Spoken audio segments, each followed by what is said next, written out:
All right, we are back. Thank you for allowing us to move into closed session. I've lost my place on our agenda because now I'm looking at something else. 5. What am I looking at?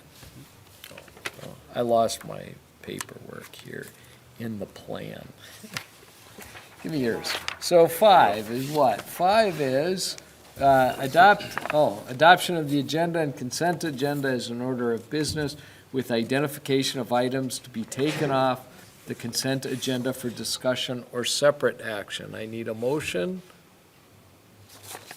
I move we adopt the agenda and consent agenda. All in favor, say yes. Yes. Opposed? All right, with that, we will consider approval of the consent agenda as adopted. A, approve the minutes from the November 15th, 2022 Board of Education meeting. B, approve the financial report for the period July 1, 2022 through November 30th, 2022. And C, approve the bills for the period November 1st, 2022 through November 30th, 2022 in the amount of $2,161,207.18.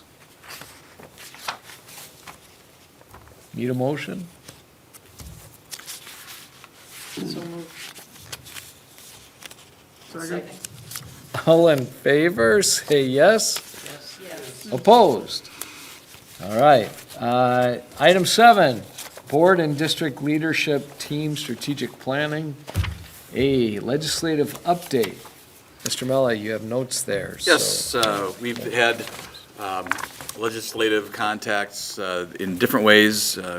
We've had our legislative breakfast, and we've also had some meetings with our entire CISA. So just again, to reiterate some of the things that we're focused on advocating for and some of the discussions that we've had. There is, I think, a growing consensus around adding funding to the state education budget for special education. As you know, we have increased our budget by over $500,000 due to special education costs for this school year. And so many other school districts have similar stories to ours. Ours is a particularly large number, but it is something that is definitely needed. And so we're together and unified as a group of county superintendents, but also really our entire CISA is advocating for additional special education funding. And it seems like both sides of the aisle may be coalescing around that as an option, so that's a good thing. There's also some technical types of discussions going on about the timing of payments to districts. Typically, we don't get our first reimbursement till November. And so there's a long stretch of time where you're getting close to, we used to dip into fund balance in order to stay afloat. We had to short-term borrow in order to do that. And so getting those payments earlier in a calendar year, kind of preempting that, using some of that slush fund. I don't know what the mechanisms are, but there's some discussion about that, which would be very helpful for a lot of districts. So hopefully that's going, that'll go as well. Increase in funding to school districts, adjustments to the revenue limits.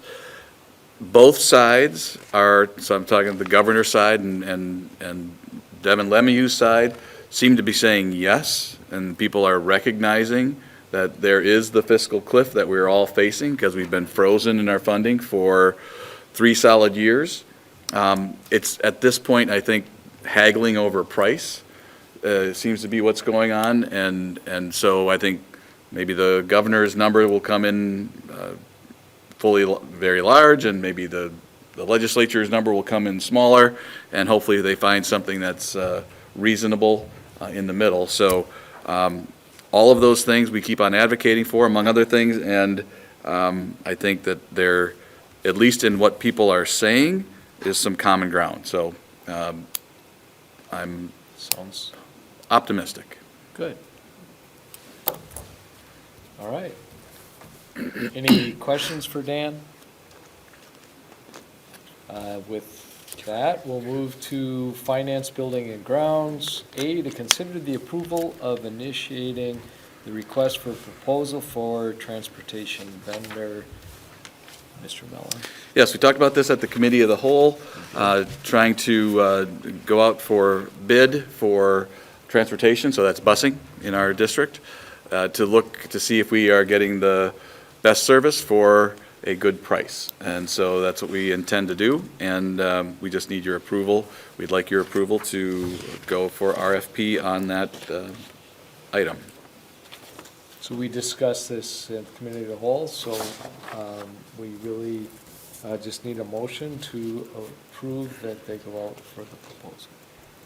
I make a motion that the district goes out and get other bids for our transportation. Second.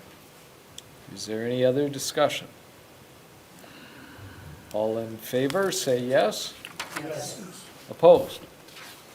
All right, there you go. Item 9, Academic Pillar of Excellence. We'll start with A, consider the approval of the high school coursework proposal. Mr. Brandon. Yes, as I mentioned last week, we're looking to edit 2 of our science courses. One of them is we're going to replace a natural science with an earth and space science, which, as I mentioned, Mr. Butters has put a lot of work in that course creation in his former school district. This will be something that will satisfy the 3rd science credit for our students. And then another class, really the change is to make their credits more transferable as they earn them through college, and this one would be through UW Oshkosh, because Mr. Jacobs has done the work to be approved for it. So just looking to make an edit to our course selection coming up here, and right after we come back from break, January 3rd, we're going to start students registering for classes. Wow. So, we need a motion to approve the coursework proposal that we talked about in committee of the whole. Earth and space. I move we accept the high school coursework proposals. Second. All right, any other questions? All in favor, say yes. Yes. Opposed? All right, thank you, Joe. And then Plymouth Spotlight, Fairview Elementary School. All right, that's me. The spotlight is on. Spotlight. All right, well, I've got something I think you'll find enjoyable tonight. So, as you can see, my title here is Learning Through Holiday Fun at Fairview. Sorry, we'll have some slides. You will want to be able to see them if you want to fully enjoy the spotlight. No music? No music. There was some holiday music today, though. We had some fun sing-alongs in kindergarten. Good times were had. So hopefully, as you think back about your own educational experience as a small child, I'm hoping and guessing that you have fond memories of being in school during the holiday season, and that your teachers provided fun activities for you. And hopefully that's the case. I know I did back in good old Parkview, back in the 80s. I remember some fun holiday parties and activities, and that was good. But what you may not have known then, and hopefully your teachers were also doing their best to instill learning into those experiences. And that's what I want to talk about tonight, is how teachers do that, so you get a better appreciation of what happens here. And I just asked for a few teachers to share a few things they do, and I just have a couple examples to share with you. We're going to start out with 4th grade. If you have any 4th graders in your house, you know that fractions are a big deal in 4th grade. And it's a tough part of math, but it's a very important part of math. And our 4th grade teachers, you just take advantage of the holiday time and the excitement that surrounds it. And this activity, the kids would get cards, and they'd have fractions on them.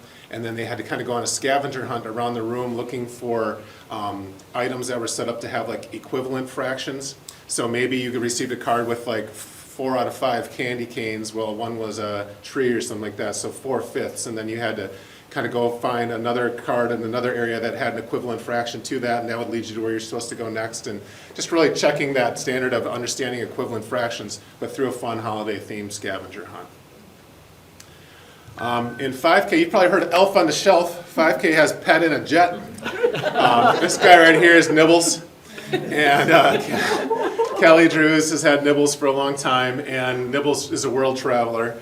And he brings back fun experiences for social studies. And so recently, Kelly Drew's class have been learning about how different cultures celebrate the holidays around the world.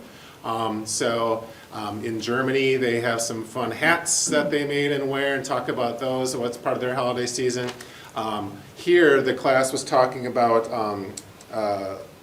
Lesotho, Africa. Lesotho, I learned this week, is a small country kind of surrounded by South Africa, and kind of the garb they would wear during their holiday celebrations. Tina Hendricks, a retired high school teacher, helps Kelly sometimes, and she's been doing a lot of traveling and bringing some of her things. So just, good, that early social studies of just learning about that there are different cultures out there, and what does that mean is what the learning targets we have there going on here. The last one is my favorite. It is 4K Gingerbread Men unit, and this is really a great example. They're all the teachers are doing great things, and I don't want to hype one more than the other, but I really put a little more, I have more info for you here, just to give you an example of really, even down at the 4K level, how the teachers are working to infuse learning into everything and hit the learning standards. So it's an entire unit that Shelley Gill puts together, and it culminates with a cookie day where they eat cookies, but well before that, they start out and they're reading books about gingerbread men. And they're reading multiple books about gingerbread men, and in there you have learning targets about following the sequence of the story, comparing books, related books and how they differ is another learning target in 4K there in early literacy. They're retelling the story is a learning target. Okay, then after that they journal. Okay, they're journaling there. Where would you hide if you were the gingerbread man? They're very simple. They're drawing pictures and whatnot, but you've got the pencil grips and beginning sounds and ID letters. They just try to make words as best they can and tell the story. Okay. You have math. We are sorting over here, sorting little gingerbread cookies into groups. You are seeing how tall, how many gingerbread men tall do you think you might be, and how tall are you after you lay down and do it, estimating. We have a STEM activity, building bridges to get away from the wolf. How would you do that? And if you had the wolf on one side, how would you try to build a bridge to get away from him? Okay. Then it's time to make the gingerbread cookies. Right there, we've got some, let's see this one. Did I miss something there? Oh well, that's so bad. It's time to make the gingerbread cookies, and you're following directions, and you're taking turns, and you're counting how many scoops of sugar, and you're measuring things, and you've got some gross motor rolling there, and sharing and taking turns and whatnot. And obviously we all know that even as you get older, following a recipe and baking is a very valuable experience, and we start there, right? Okay, so then it's time to make your missing posters, because the gingerbread men have gone missing somewhere in the school. So as you can see, they make their posters, and cutting skills. Actually, believe it or not, drawing a person is a 4K standard that we really want kids to work on and know. And so you get that kind of work in here, and they're all working together on that. All right. So then it's time to go find the missing gingerbread men. And Shelley has these awesome clues with fun little rhymes all through the school, and they walk all over, and they interact with different people through the building.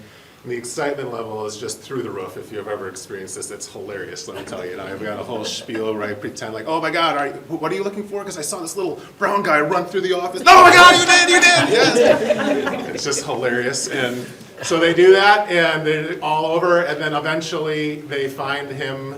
I forget where they find them, but what do you do at the last? You finally get to eat your gingerbread man cookies there. And it's just really super memorable for the kids. They just love it, and obviously it takes work, and it's well planned out, and it's like we try to have fun. Everybody knows we have fun, but there's just more to it than having fun. It's just instilling and making sure that the learning is continual, and I just really want us all to remember that teachers work hard to do that, and they're true masters of their craft, and there's an example of it. So. Any questions related to that? Yeah. I did not bring any gingerbread men. There were some extras in the staff lounge. I took a bite, and I said, I think I've participated enough in that. And that was it, so. Thank you. All right, thank you guys. Thanks, Nick. That's awesome.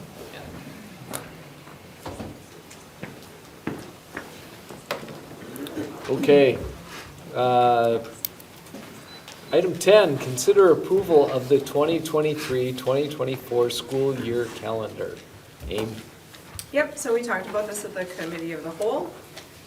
Nothing has changed since then. The first day of school is September 5th. The last day for students is June 5th. The calendar is very similar to this year's calendar and calendars of the past. So does anyone have any questions about it? All right, if there are no questions, oh, wait, Dan, do you have a question? Did you not like the colors? Was it Yeah, I mean, could have been orange and black. could have been, yeah. So we need a motion to approve the 2023-2024 calendar. Make a motion to approve the calendar. Thanks, Dan. Second. All in favor, say yes. Yes. Opposed? All right. Item 11, period of public participation. No one signed in. So we'll move to item 12, board liaison reports, community ed. Sally? Yes, community ed. And my sheet of notes is sitting at home, but there is a lot of stuff going on in community ed. New registration opened up on Wednesday for the beginning of the year. There's swimming, there's the fitness center, there's hall walking, there's woodworking, there's free movies coming up still. A lot of things going on, play group for the little kids a couple times a month on Friday mornings. A lot of stuff. Go on to community ed and look at everything that's available to the community, not just for the school people and the kids, but for our community to partake in. That's all. All right. Thank you, Sally. Foundation did not meet this month. We take December off. However, we're always working in the foundation. We are reviewing grants. We've had some more grant applications. In addition to that, it's year end, so I'll make the spiel. If you have a little extra money in your pocket and you'd like to put it forward to a good cause, please consider the foundation. Grant programs are all funded by contributions from our community and community partners, and they really enhance the learning experience. From there, we'll go to Family Resource Center. Dan?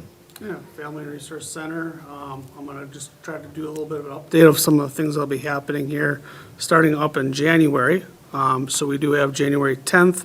We have a private event for the Parenting, the Love, and the Logic Way series. So if you've been attending that, please come back and enjoy. On Monday, January 16th, we have Kids in the Kitchen. So it's a little overview. It's an online thing that they do and helps kids learn a little bit about baking and cooking in the kitchen. Of course, we would like parents to attend that as well. January 17th, you have the Biddy Book Club. That's meeting at the Mead Library in Sheboygan. And then the reoccurring theme for the month, on January 19th, it's a Thursday, Bring Your Own Baby.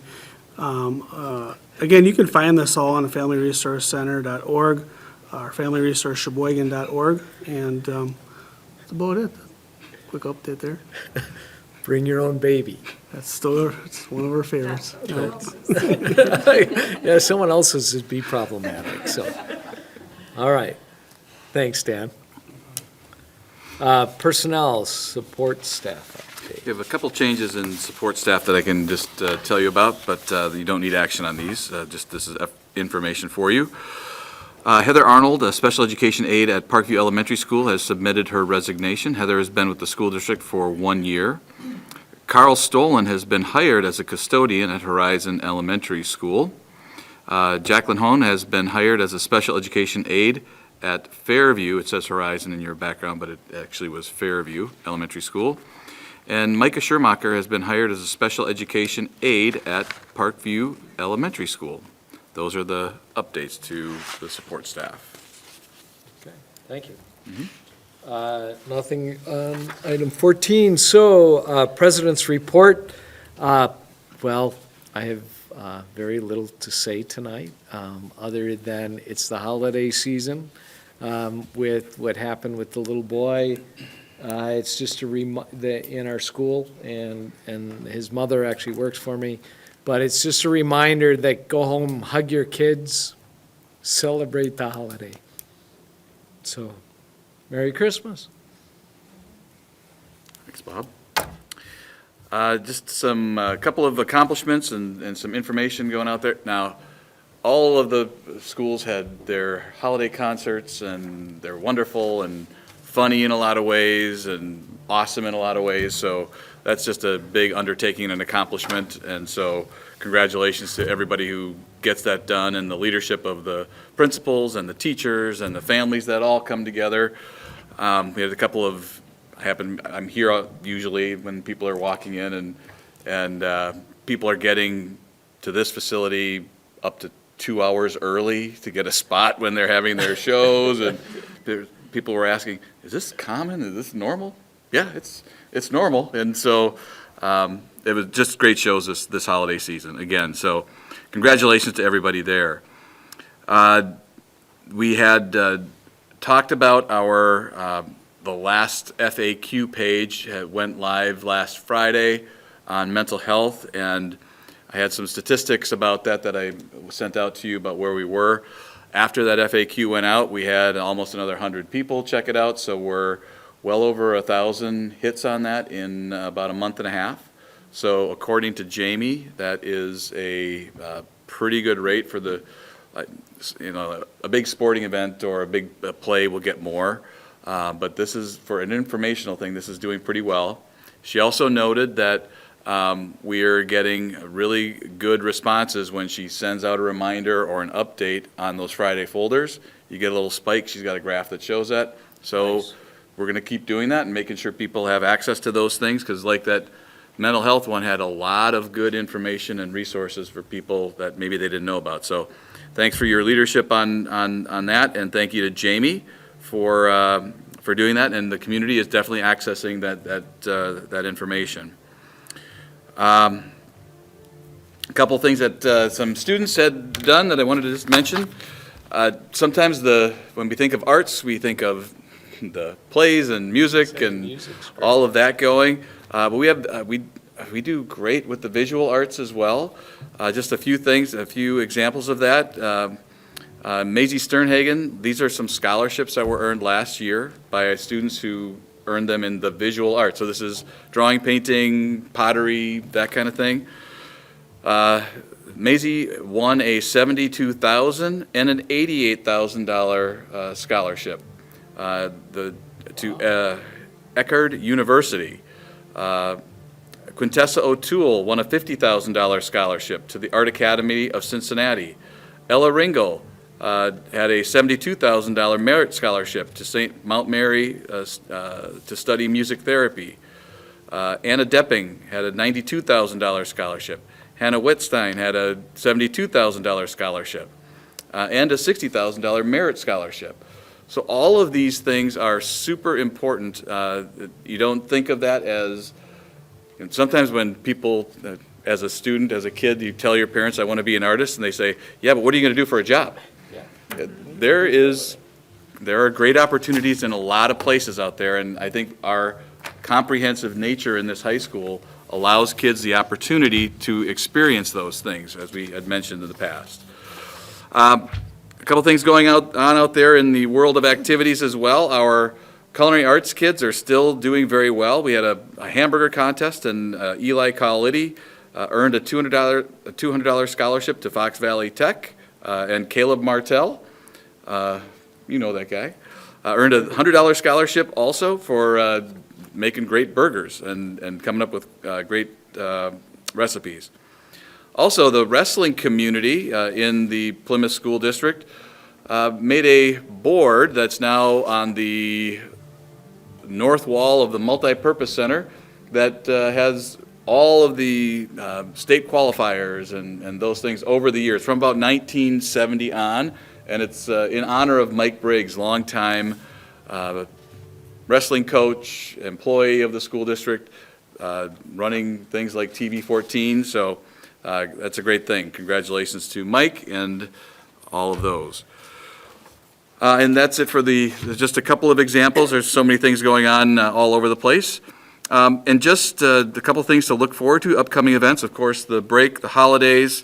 And we just really hope that this is a wonderful time for people to catch their breath. And but we also realize that, as we mentioned in our discussions about mental health in recent times, that this is sometimes a very stressful time for people.